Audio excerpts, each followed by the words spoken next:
Good Friday morning. My name is Bob Jones. I'm co-leader along with my friend Rob Mangus of Greenberg Trauerig's Government Law and Policy Group. To all our guests this morning, I hope you and your families are all healthy. A quick word about Greenberg Traurig. We are an international law firm with 41 offices in 10 countries. 31 of our offices are in the U.S., 9 of which are in state capitals. This gives our government law and policy practice an excellent footprint to be effective across the country as well as in our nation's capital. This morning, we're hosting our fourth in a series of conversations with congressional thought leaders.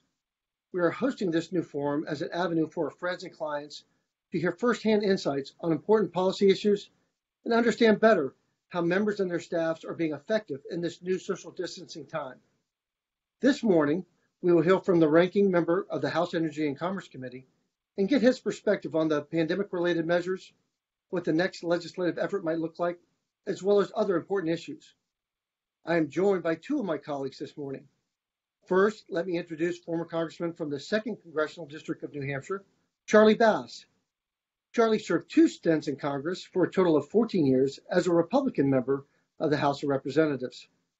We also have former Congressman from the 4th Congressional District, right across the Potomac River in Maryland, Albert Wynn.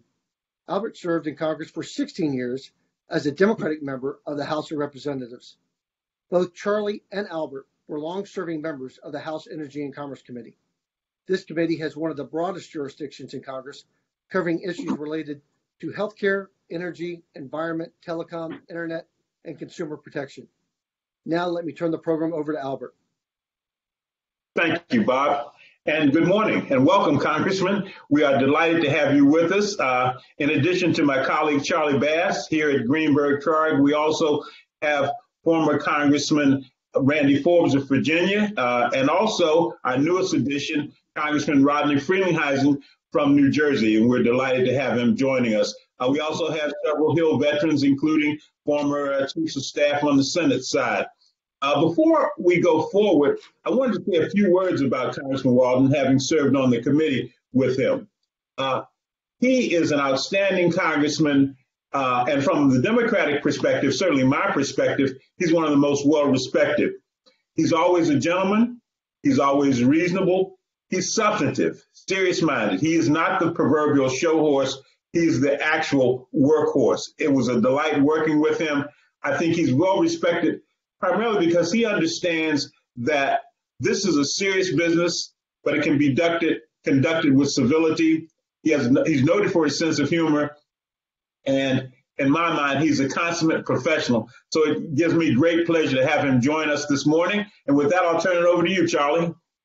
Thanks a lot, Albert. And this is actually quite an unusual webinar because we have 3 veterans of the Energy and Commerce Committee. And it is really my great pleasure to introduce Greg Walden, who came to Congress, was elected in 1999, sworn in the year 2000. He represents the 2nd Congressional District in Oregon, which is the rural eastern end of the state. As Albert alluded when he was talking, Greg is greatly respected by his colleagues on both sides of the aisle, and he has a passion for digging into the details. Legislation is complex, and there's an old saying, he who or she who knows the most wins, and Greg has done the hard work. And as you'll hear today, he has a lot of experience in various different areas. Personally, he's an experienced broadcaster, coming to Congress after he and his wife, Mylene, owned and operated 5 radio stations over the course of 2 decades. He is, as was mentioned by Bob and Albert, ranking member of the House Energy and Commerce Committee, and it is a committee with vast jurisdiction. It's the only committee in the House that is sanctioned, if you will, by the U.S. Constitution. 40% of all the legislation that's introduced in Congress goes to the Energy and Commerce Committee. I think that Greg has been on or chaired every single one, or almost every single one of the subcommittees. So we have here a person of great integrity, energy, and experience. And so with that, Greg, welcome to this webinar. Well, thank you very much, Charlie, Albert, Bob. Thank you, and everybody on board here today. And after those two introductions, I think I should just call it good and have you guys all my town halls back home. But I'm delighted to join you in this rather strange time we're all working our way through. Appreciated your service on the committee. I might correct you, Charlie, to say you two may be veterans, but I think I'm still on active duty. So, but we all have enjoyed our work together on the Energy and Commerce Committee. And just to put a footnote on the size of my district, not to brag, but I will, I could put New Hampshire in Harney County and still have room to graze cattle. It would stretch from the Atlantic to Ohio, larger than any state east of the Mississippi other than Michigan, if I give my friend Fred Upton the benefit of the doubt of including the Great Lakes. So it's a huge, wide open district, a lot of agriculture, timber, small business, rural health care issues, broadband issues, the whole panoply of things we deal with on the Energy and Commerce Committee. So anyway, delighted to join you. Look forward to our back and forth on the various issues we're addressing on a daily basis. Well, thanks, Greg. Well, while we're on the subject, I'd be interested to know how Oregon is dealing or what kind of progress is being made in the state on the coronavirus issue itself. I note that earlier this week, your governor announced guidelines, as did governors in many other states, to reopen the economy. And I'm just curious to know, you're out there, how's it going? What are your constituents talking about, and how are they coping with the effects of the pandemic? Yeah, Charlie, thank you for that. They're working on it. I want, again, because the size of my district, help put it in context for those who may be listening or watching. Again, if you think about a district that would stretch from the Atlantic Ocean to Ohio, you can imagine the different views of reopening. I have at least 5 counties, I think, that have still never had a case of COVID identified. Several others that have had just one case and that person is recovered, probably never needed hospitalization. So there's an eagerness in parts of the district to do the social distancing, wear the mask, do whatever it takes, but to get things reopened. We've had about 2,900 cases of COVID identified. We all know that given the challenges with testing, there are probably many more out there, and especially with this virus that allows people to have it, not know it, and shed it. We have to be cautious and smart about all of this, but they're ready. And so the governor's moved forward with a plan. There are a number of counties now that have come forward with how they intend to meet that plan. But boy, I'll tell you, there have been problems from one end to the other. When you shut down elective medical procedures, I've got several hospitals. One I'll just point to, one case in the county. They've lost half their monthly revenues. Since this started, the CEO and CFO have given up their salaries for a couple of months. This is in a very rural area, and half the revenue is $1.5 million out of the 3.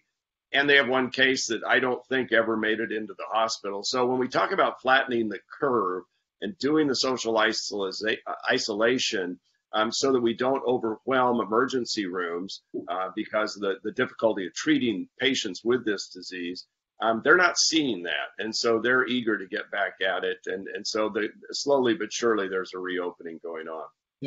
So a reopening plan that would work the best in your district would be something that would be more locally controlled, so that areas where there was no infection at all could have one plan, and another area might have another. Is that what people? Yeah, and that's what they're doing. And so she laid out a series of criteria that counties need to be able to show they can meet. That includes having adequate personal protective equipment, being able to do testing and contact tracing, all of those sorts of things you're hearing about basically in every state. And so I'm glad they're going to at least regionalize it. You think about, we go to the grocery store, we can go to the hardware store. Ironically, in Oregon, you can go to the marijuana store and get an abortion. That's all essential, but you can't get a colonoscopy or pick up new clothes at Penny's or something. So there's a lot of frustration out there about what you can and can't do, in a sense that, okay, we got this, we've learned, we know we need to wash our hands, use hand sanitizer, do social distancing, wear masks. We'll do all that. Just let us not destroy the complete underpinnings of our healthcare system and our economy. And the hospitals, facilities and so forth are adequate, and the frontline workers are doing okay? They are. There was clearly a shortage of personal protective equipment, which we can get into later, about supply chain vulnerabilities that we can never allow to occur again. and what the administration's done rapidly with AirBridge and all to bring amazing amounts of material from around the globe to the United States. But yeah, I think so. Some better than others. I've talked individually to hospital administrators. Some are better stocked than others. I think they all worry about the supply chain if they start to use their materials. But I think some of them felt very comfortable. Again, you're in a remote rural area with maybe only 7,000 people in a county, one person for every 9 miles of power line. They think they can handle it. They're ready. And now slowly they're getting that authority to move forward. And, with advances in testing, and I would tell you we've done 8.1 million tests nationwide. They did 318,700 yesterday. We're ramping up the testing finally as the companies get their tests developed, manufactured, perfected, and then distributed. So we're getting to a point where we can do the kind of surveillance testing we need.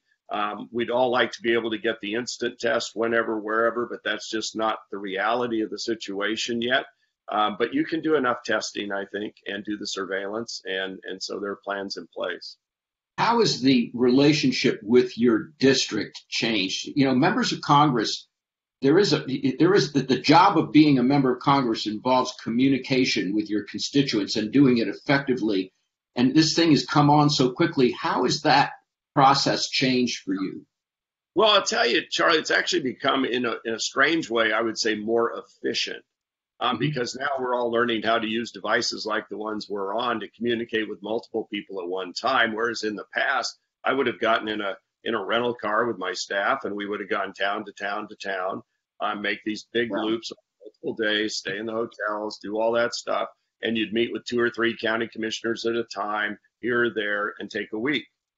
Yesterday, I had representatives of every county commission in my district, all 20 counties, on at the same time. We didn't do video, we did phone calls, a conference call, and I've been doing that almost every week. I never did that before. Same with the administrators. It's going to change. Do you think it's going to change the way members of Congress work permanently? I think it's bigger than that, Charlie.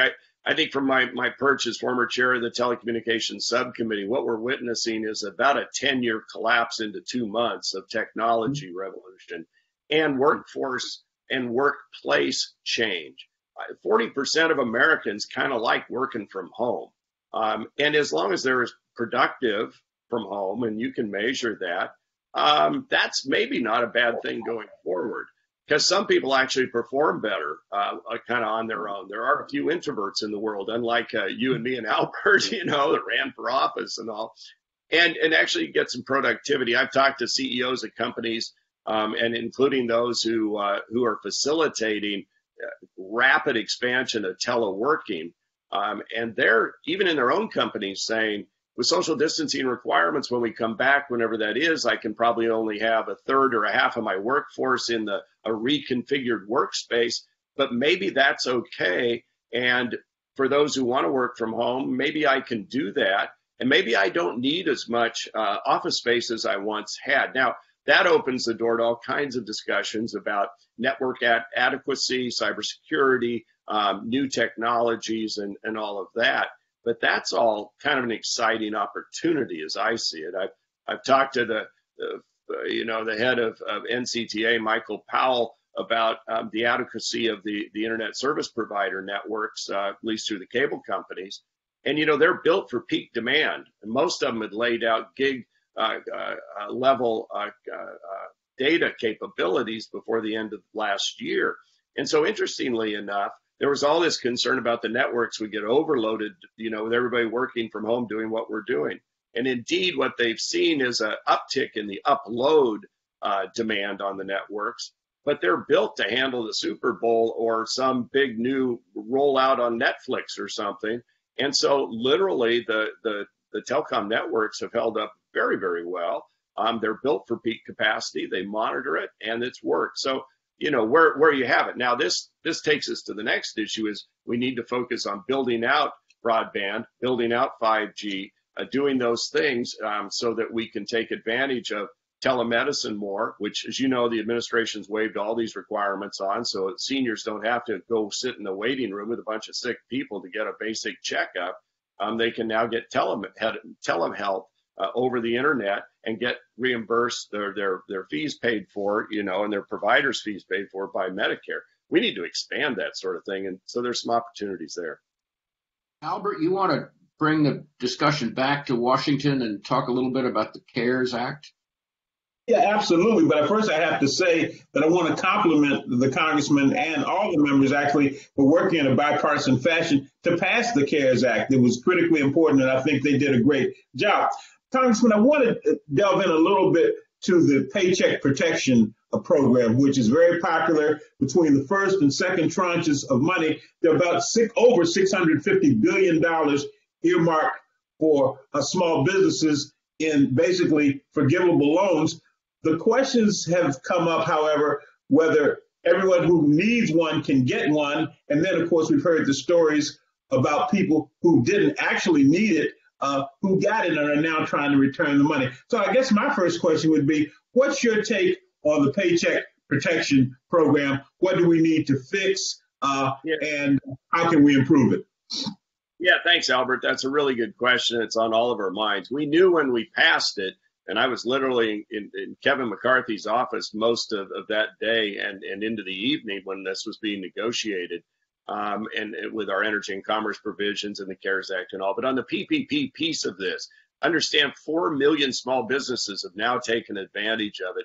Yesterday alone, think about this, in the last 24 hours, 54,003 loans have been approved by the SBA.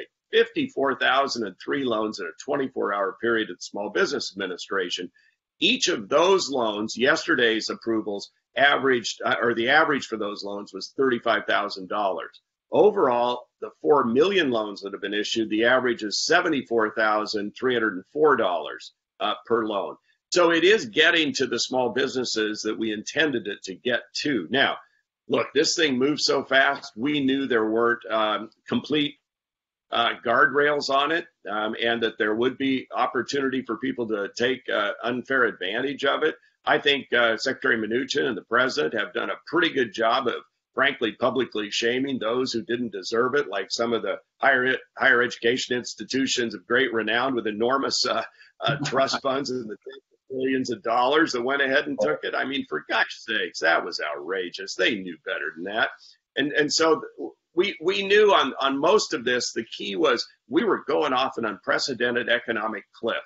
And we had to act quickly, and we didn't have time to get everything exactly right and go through regular order, which would have caught some of the things you've identified, Albert. And they're right. Going forward, we'll hopefully have to get back to regular order and real committee hearings in person and can vet these things better. But we had no choice. And I think overall it's worked out. It sure made a difference in my district. The one thing I'd tell you as kind of an end to this topic, but the small lenders, the credit unions and the community banks really have performed. I had one that opened up at 5 a.m. The day that this thing went live. Remember, Secretary Mnuchin rolled this out in like 10 days from the day we passed it. SBA's approved more loans in 14 days than they did in 14 years. I mean, it's enormous. But some of the bigger banks, I'm going to just tell you, did not treat their customers well. I have had one call after another from pretty sizable, and I don't mean Nike size, I mean mid-level successful businesses that had long-term relationships with some pretty well-known name banks who, when this is over, are moving as quick as they can because they think they were not treated well. And it's been one after another. And so I think there's going to be some shifting going on in the financial world, too, about who handled this well and who didn't.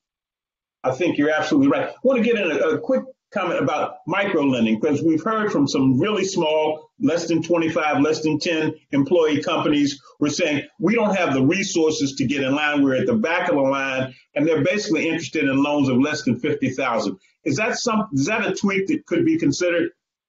Yeah, it's a good point. In fact, yesterday, I think SBA opened up only to process ag-related loans because they'd sort of been left behind.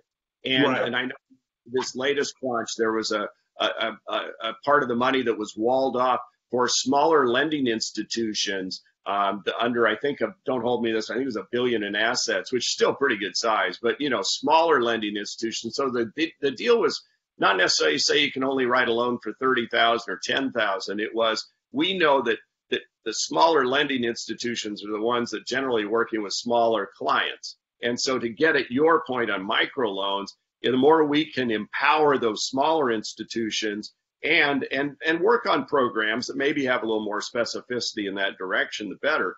But the key was, if you're just one of the big Wall Street name banks, you may not care as much and be as ingrained in the local community as you are if you're, some of the smaller banks in frankly, certain sections of Portland, Oregon, that cater to more minority populations and all. There's a real focus in that community, just as there is in a rural community that's impoverished.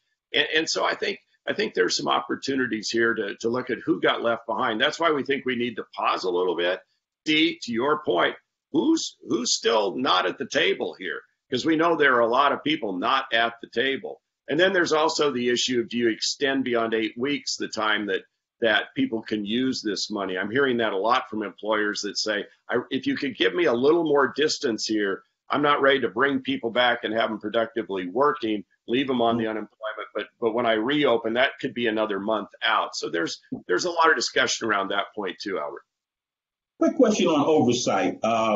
We've got a second program called the Main Street Lending Program for more mid-sized companies, much larger amounts of money, not forgivable. But there's a lot of concern about adequate oversight. There's a new oversight committee. What's your thought on the Select House Oversight Committee? I noticed the Republican conference has agreed to participate in that. How do you see that moving forward?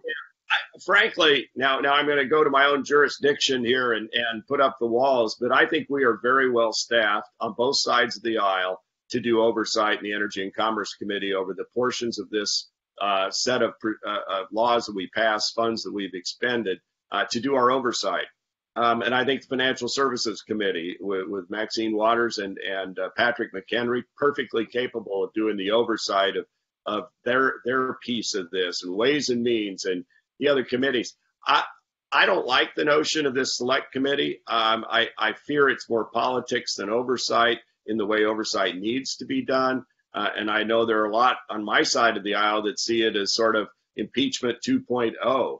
I don't think it was necessary. I think it was partisan in its construction, and I think it's just you're gonna see that kind of fight go on over there. We have a very good working relationship. I do personally with Diana DeGette, the oversight chair on energy and commerce. Brett Guthrie from Kentucky is our lead. They and their staffs get along well. I mean, it doesn't mean, as you know, Albert, we always agree, but it's a very professional and productive relationship.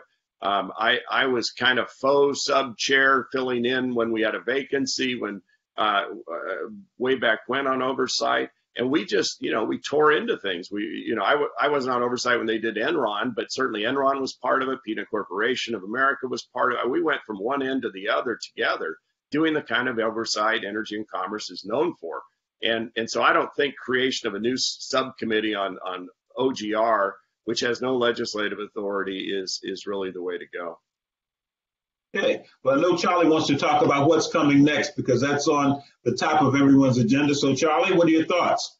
Well, Greg, just before we went up on this webinar, you mentioned the fact that you had heard that Speaker Pelosi would be presenting a plan to the Congress possibly today.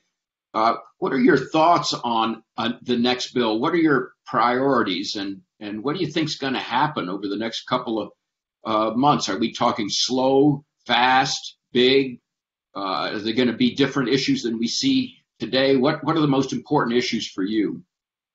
Well, I think we've entered a new phase of this process, and it's not a good one in that the speaker has said to the public, so I'm not making anything up here, but she said basically it's a Democrat wish list, and no, she's not been in contact with any Republicans or the administration. So now we're going to start with a partisan bill that nobody's seen on our side of the aisle. We've certainly not been engaged in it. And I think in the middle of a crisis, a pandemic, the economic downfall we're seeing, this is not the time to roll out partisan bills that just cause everybody to go to their corners and start fighting back. There's a lot of opportunity, as you know, both of you guys know, at the member level. There's a whole host of bipartisan initiatives we can agree on and move forward on everything from infrastructure to improving the strategic national stockpile. We now know there are some things lacking there, to doing oversight on coronavirus testing, and then looking toward the fall. I calved off a team in my Energy and Commerce staff months ago to look at, if this comes back in the fall, which we know it will, what do we need to do now to be prepared for that? And so they've been working on that for some time. And so I think there's a lot we could do. So what have we heard? We've heard, and this is all just, sort of rumor, but what we've heard is she planned to roll out her version either last night or tonight or today, and that we might be back next week voting on it in the House. We have not had any knowledge shared with us that that's actually happening, but that's what we've been told is that's kind of what you pick up is probably going to happen, and yet we haven't seen it. And so I don't know. My guess is by tonight we'll get some word.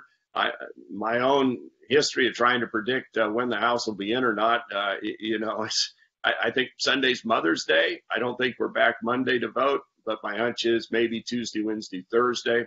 We know the Health Subcommittee of Energy and Commerce has a hearing that Ms. Eshoo has scheduled and announced on her own for Thursday. And so at least most of us on the Energy Health Sub will be back for that. But beyond that, I really don't know yet. So you think they could vote on this next bill, the whole thing, next week sometime? That's what we've been told to expect. Now, again, you know how it is, Charlie and Albert. We've both been in the majority. We've both been in the minority. Things can go sideways quickly, and some things never happen, and then all of a sudden some things happen. And so when you're in the majority in the House, you just have to have a majority, of your own members to get there. I mean, you got to get 218, but with rules and everything, it's not like the Senate. You can move right along once you have your caucus on board. And so my hunch is that's what they're doing. And by all indications and what she said to the press, that's what they're doing. So we're prepared to come back. We're ready to go to work. I think I think there are obstacles they haven't thought through yet about how to protect people's safety there and health, and conduct regular order in business. I think McCarthy had a good plan to how you could do this, bringing certain committees back certain weeks to do specific bipartisan COVID-related work, or the NDAA or WRDA or some of those things, and then bring the whole House back to vote. What you don't want is, the 435 of us, plus, on the House side, you have so much more support staff just to make the institution work compared to the Senate. That's a lot of people floating around. You don't want them all congregating and then flying back home. And Washington's still a bit of a hot spot, right, on COVID. And so we got to be smart about this, but we can get our work done if they think it through, don't rush it, and work in a bipartisan way. Well, while we're on the subject of process, when you and I, maybe me, but not you, were staffers, I was in the 70s. I think you were a little bit later than that. There was a lot of proxy voting going on in committees, and I can recall well the chairman and the ranking member would sit there, and everybody on the committee would be voting with their ranking member or chairman by proxy. It was very efficient. In 1994, when Speaker Gingrich took over, all proxy voting, at least in the House, but not in committees of conference, as you recall, was eliminated. Do you think that, how do you feel about proxy voting now? So I put together a task force on energy and commerce on the Republican side to look at this issue of remote hearings, remote voting. How could you make it work if you had to? What are the problems associated with it? And then what are the bright lines we just won't cross? Now, I don't know about you, Charlie or Albert, but I've been on a few of these Zoom calls and Blue Jean calls and conference calls, and somebody's on mute and doesn't know it. Somebody's phone connection gets distorted. Somebody gets overlooked. Somebody drops off. Somebody gets kicked off. They don't know how to get back on. And you and I, all three of us know when you're in a markup, it's a pretty active place when you have a controversial bill and the staff is working with you and you're trying to get, members' attention, the chairman, and you have a right to reserve the right to object, Mr. Chairman, and this, that, and the other. And I want to yield time to the gentleman from New Hampshire, and you're seeking time. I mean, democracy is messy and noisy, and I'm not one that says we need to make it quiet and efficient, unless, of course, I'm the chairman again, and get everything up. Yeah, but that's not the way it was built, and that's not the way it works. And so I think I'd have I'd have a pretty red line in doing markups by distance. We've done briefings. We've worked with the Democrats on hour-long briefings with the administration officials, but they are not to be confused with hearings, because I just think we're not ready for that as a democracy. Could you throw everybody up on a screen like this? We've done that. Some, by the way, dress better than others. Some have better teleconferencing etiquette than others. Some eat their lunch looking right at you, and that's more than you really need to see. So, I mean, I think I got real problems with doing that. We can do hearings and we can do markups in person if we're smart about it. Albert? Yeah, I wanted to go back to what comes next, because prior to the pandemic, there was a lot of discussion about surprise billing. Now that we are experiencing the pandemic, we have a lot of people going in and hopefully and thankfully out of hospitals. The last thing they want to be confronted with is a surprise bill. I know that's controversial, which is why we're asking you about it this morning. What's your take? Well, Albert, I'm glad you brought it up. Frank Pallone, the chairman of the Energy and Commerce Committee, and Lamar Alexander and Patty Murray and I worked on this for a long time, came to a bipartisan, bicameral agreement on legislation to put an end to surprise billing, take care of providers fairly. But, you know, we found things where, you know, private equity firm had bought out a emergency room practice, took it out of network, raised the rates 80%, no insurance coverage, and stuck it to consumers in the meantime. And, you know, this sort of thing is not going to be tolerated. And I've told all the players who go, oh, what are you doing? It's like, I didn't ask for this problem. But when a pregnant woman in Denver, Colorado, checks everything with her insurance to make sure she's covered, delivers a little baby boy, and the baby boy turns out is a hemophiliac, they have to take him to the neonatal intensive care unit for treatment, and 50 feet down or so from her room. And then a month later, she gets I think it was a $50,000 bill because they had contracted out, the hospital had, the neonatal intensive care unit. Now I ask you, how do you know that? I mean, following your insurance is tough enough. It says the hospital's covered, the docs you're using are covered. How do you know whether to look at the NIC unit? And so this is a sort of outrage that we're just not going to tolerate. So in the bill, the CARES Act, actually there's a prohibition on so-called balance billing for COVID-related treatments. So Congress already said, yeah, we're not going to allow you to do that for COVID-related treatments. Well, if it's good enough for COVID, think about all the people that will come in for other procedures during this period. There were already reports in various publications about lab tests that were done that cost thousands of dollars, and they were out of network, and you know, because somebody fell ill somewhere. 1 out of 6 trips to the emergency room is producing a surprise medical bill, a bill not covered by your insurance, not just a high bill, but a bill not covered, and you're stuck, and it's wrong. But we're going to fix it. And so this has not faded away. Frankly, Speaker Pelosi's people shoved it to the sidelines, and the chairman of the Ways and Means Committee, Richie Neal, who's a good guy, but he had a different view, and it upended it earlier this year. We got to get back to this. We have to protect consumers. We can do that without upending the whole healthcare system.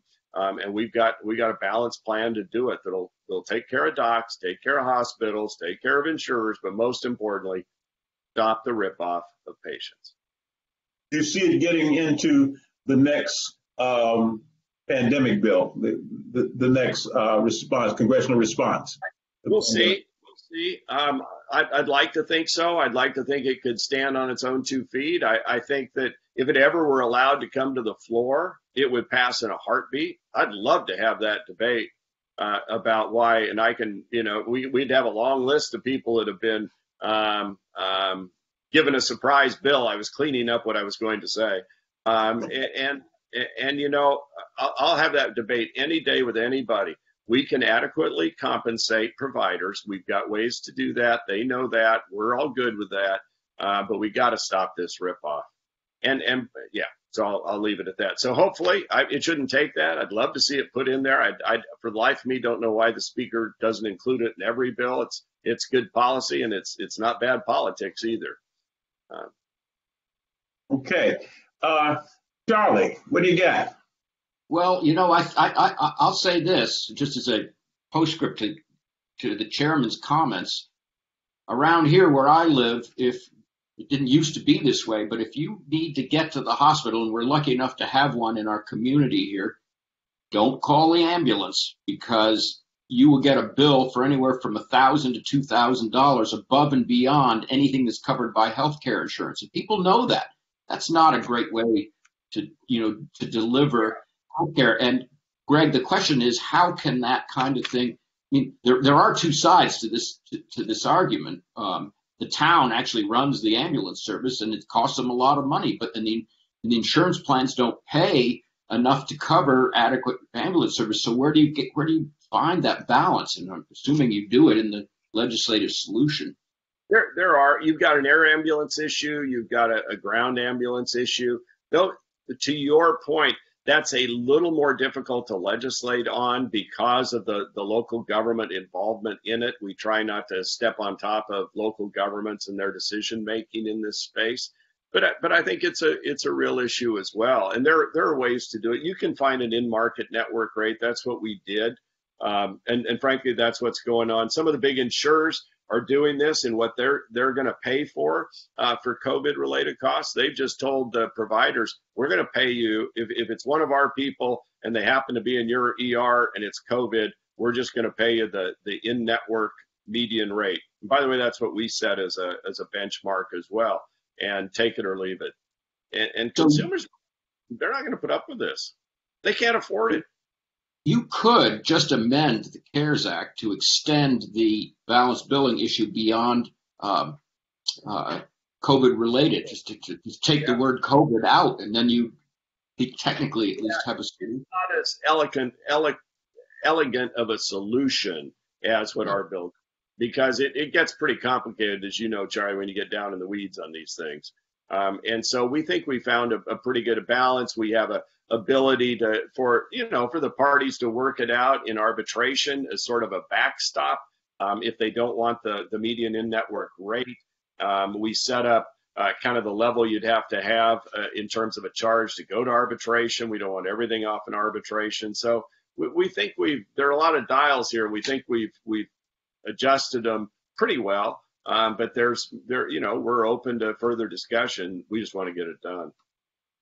Well, Greg, I'm going to change the subject here a little bit, and then perhaps we can go back to the schedule for the CARES Act. But one of the biggest issues that we're facing this year is going to be whether or not we can have good elections and good election process. And you obviously not only have this experience that you have in Congress, but you were also chairman of the National Republican Congressional Committee, and primaries have already in the country have already been delayed.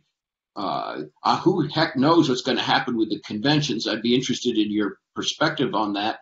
And how do you think we're going to?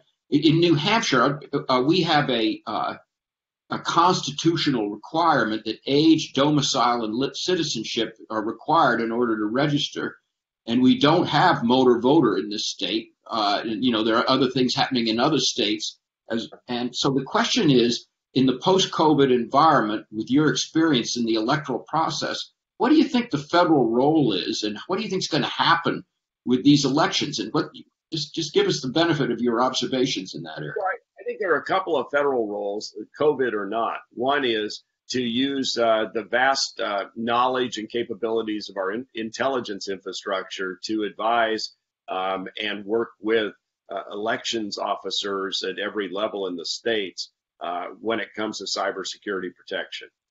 We know that there are attacks on the systems. We know that our adversaries love to try and get us to not believe in the outcome of our elections or kick the legs out from our faith in our democratic institutions. That's part of their propaganda campaigns. We know that. It's a fact.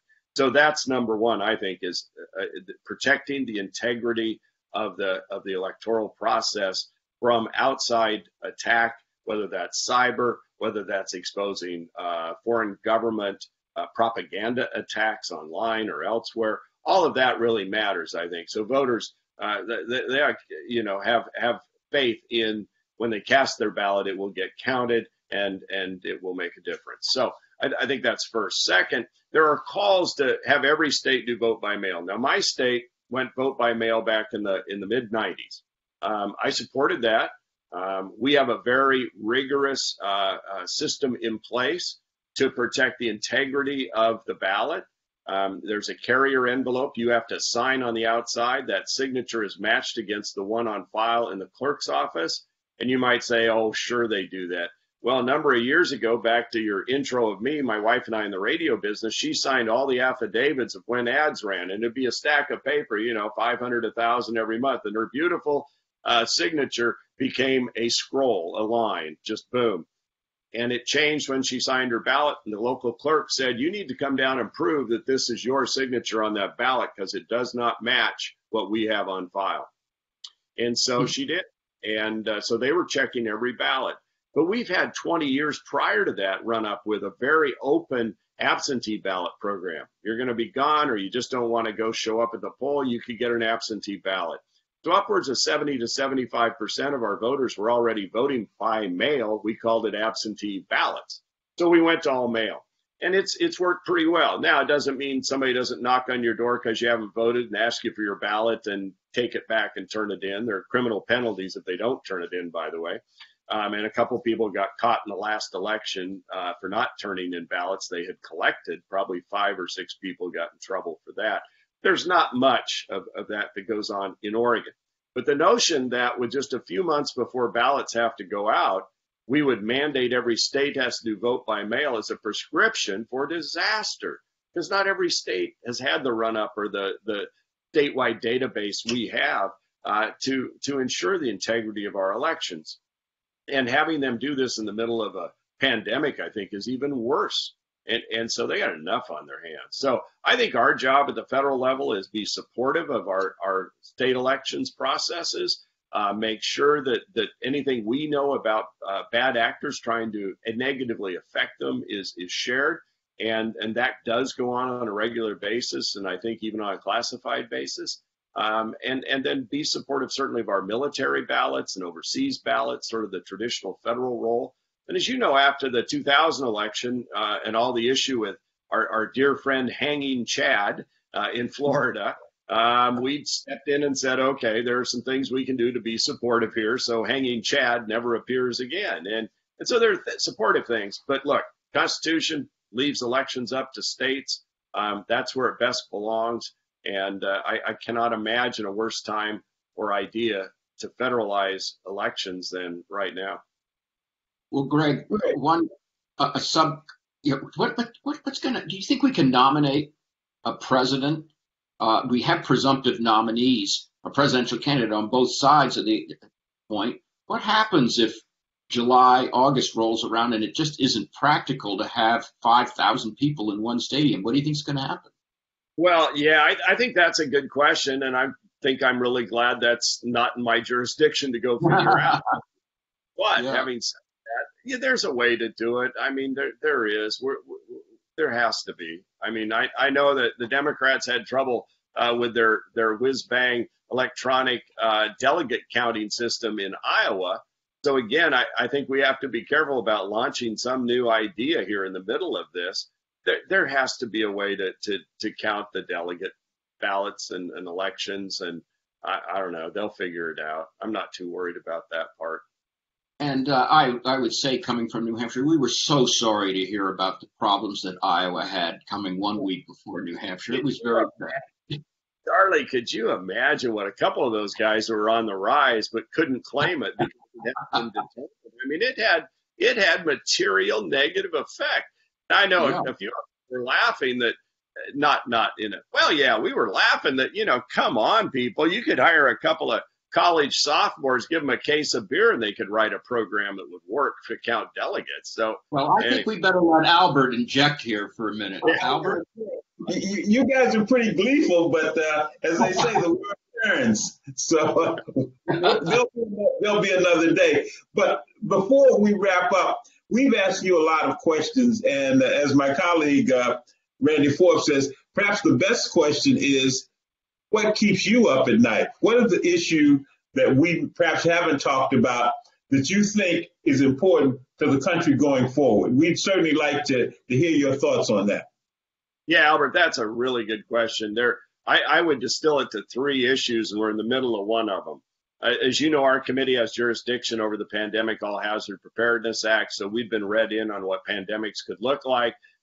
We always looked to the 1918 Spanish flu influenza outbreak and said, oh my gosh, and we put a lot of bipartisan effort into thinking we were ready, and we passed legislation to provide for the Strategic National Stockpile. We dramatically increased funding there. We did all these things with BARDA and everything else to be ready, and then boom, this is the worst thing since 1918, and probably actually far worse in terms of a virus. We just have better capabilities now.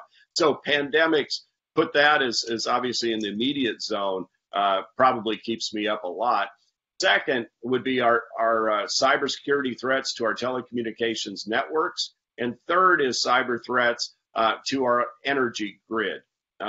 If you lose the energy grid, we go back to a pretty rough life in a very short order. And we all know there are threats to the grid. I'm glad the president issued the executive order he did. I worked closely with Secretary Bruyette on securing the grid. There is so much more we need to do there. Now is the time to do it. I'd put that in an infrastructure bill in a heartbeat. And we passed rip and replace on the telecom side to get the Huawei and other equipment out that we believe is suspect. We need to harden our telecommunications grid, because if you lose either the telecom grid or the power grid for any measurable piece of time, this pandemic is going to look like child's play in comparison. And so I think we've got to get serious about both of these. I've communicated that directly to the vice president, the president. I'm in conversations with the head of the FCC and Department of Energy Secretary and others, and we're in agreement. This is the time to act. That's what ought to be first and foremost on everybody's minds in the world of infrastructure going forward. How do you expand broadband? How do you expand 5G? How do you take advantage of these wonderful technologies, but how do you harden it, protect it, and keep foreign influences out of it? And the same with our energy grid as we move forward. So I'd say pandemics, threats to telecom, and energy grid are the three things that keep me up at night. Go ahead, Albert. All right. Well, one last question, Mr. Chairman. Albert and I left the Congress, shall we say, under somewhat less predictable conditions than you will. And you're retiring at the end of this Congress. And the question that you will probably be asked more than any other question is, do you miss it? And my question for you is, what do you think you're going to miss when you leave Congress, and what are you going to look forward to? Well, it's a really good question, and you're right. Involuntary departure versus voluntary is dramatically different. And so I've had a great run, and I'm not one of them leaving cranky and grumpy about how horrible the system and process is. Look, I've had a good run. Democracy was built to be messy and noisy, and we all know sometimes it's messier and noisier than we'd like. But it's been a good run. It still works. So I'll miss the part about being right hands-on, solving problems. That's what's always driven my public service over basically 30 years in public office, is about, I love to bring people together and figure out how to solve problems and be creative about it, come up with ideas, and then see them through. And we had a good run. When I was chairman, I think we passed 143 bills through the committee, and virtually all that work was bipartisan, and much of it became law. And so that's the part, that and the people. Look, you guys have been great, and we've had a lot of fun together over the years. We've done a lot of work together over the years, and it's a very interesting place to work, in the sense of you're all sort of brought from around the country with enormously different backgrounds representing very different viewpoints, thrown into this cauldron of public policy and press and all of that. And it's amazing what comes out, and the things you learn from each other. I'll just close with this. Bobby Rush, who you all know and we all love, said to me during the opioid debate, he said, when it's opioids, you people are all about it being a disease and something that needs treatment. When it was crack cocaine addiction, it was about druggies and they needed to be put in prison. And so in effect, he said, when it was the people I represent, we were just thought of as, they were thought of as people you just put in prison and they're druggies and all. Opioids, oh, that's different. And I said, you know what, Bobby, you're absolutely right. And we took his amendment and changed our whole opioids frame to say it's about substance use disorder. And I tell that story because I think, coming from where I come from, coming where Bobby comes from, or you, Charlie, in New Hampshire, or Albert in Maryland, we're in a great country, but we have very different views because of where we live, who we represent.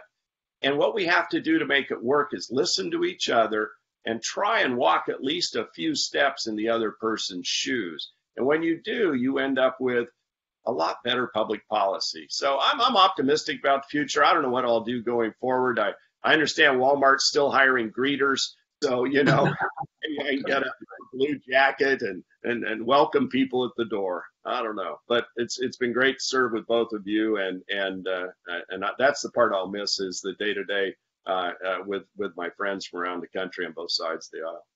Well, thank you, Chairman Walden. Albert, you have the last word. No, I agree with you. I think we do need to have more people who walk in the other guy's shoes. I was wondering, do you have any ideas about how we could make that happen? Oh, that's a question, I know. But I got ideas on this. So I thought I'd throw that out there. Yeah, no, it's a good one. Sometimes when we've traveled internationally on the CODELs, you really get to know people that are outside of your normal zone because you have time to actually spend with them. Otherwise, these are like individual small businesses. We go to our offices, we meet with our constituents, we rush to the committees, we rush to the floor. When you actually get time with people, I know Greg Meeks out of New York. Greg, he and I went to China on a CODEL that Glickman ran under Clinton, and we just had a blast. And later on, we discovered we both shared a view on, believe it or not, potatoes in the WIC program. How he ended up there, we grow potatoes, so how I get there. And we joined up and we did things together. And we always have laughed with each other that, you keep that up, I'll come campaign for you in your district, which would probably be the death knell, But I think that, and Javier Becerra was on one, and we worked together. And, just Diana DeGette and I have traveled together, where you get to spend time and get to know people as people, not just as somebody of the other party. You also find, even among members of your own party, there's some after a trip like that, you may not want to spend as much time with going forward. It's sort of like camping, they say. You're going to find out real quick whether you want to live with that person if you go out camping with them. So anyway, there's a lot we can do. And the more time I think you can sort of be off camera and just saying, how do we tackle this? Here's a problem I'm facing. What do you think? And then you can get stuff done. Well, that's encouraging. I'm really glad to hear you say that. We really appreciate the time you've given us this morning, and we thank you very much for joining us. Well, you're welcome, Albert, Charlie, and Bob. Anytime you want to go pheasant hunting, we should figure that out. Looks like a couple there on the wall. We can make that work. Well, thank you, Charlie and Albert, for a great conversation this morning, and the GT team for making it all work. And a very special thank you to you, Mr. Chairman. Congressman Walden, you've been a delight to have, and thank you for your insight and your perspective of your role. We appreciate the role you play in Congress, and thank you for your service. We know your future is going to be bright, and for the next 8 months, we look forward to having you serve in Congress. Thank you. Appreciate it, Bob. Have a great one. As a reminder, we'll be hosting additional conversations with policy thought leaders in the future. If you're listening to this webinar, you will receive an invitation to those conversations as they're announced. I hope you'll join us again. Thank you and have a great day.